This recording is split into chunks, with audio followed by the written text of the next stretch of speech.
আজ থেকে সারা জীবন, কারণ যতদিন আমরা এই জগতে বেঁচে থাকবো ততদিন যেন আমরা ঈশ্বরের হাত ধরে থাকতে পারি।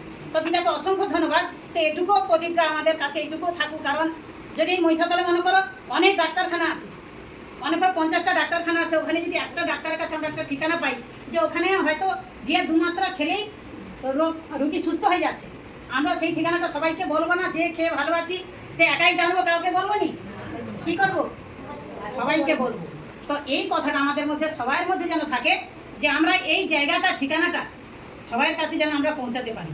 কারণ পিতাকে অসংখ্য ধন্যবাদ। আমি যখনই, কারণ এটা আমার গর্ব, আমি বলি সর্বদাই, আমি সর্ব জায়গায়, কারণ আমার এটা সর্বদাই মনে হয় যে আমার জীবনে ঈশ্বরকে আমি চিনেছি, অনেকদিন থেকে চিনেছিলাম, কিন্তু আমি যে 2 বছর এদিক ওদিক করে 10টা ভবন ঘুরেছি, আমি কিন্তু কোথাও কোনো জায়গায় পরমেশ্বর পিতার যে প্রার্থনাটুকু আমি জানিনি।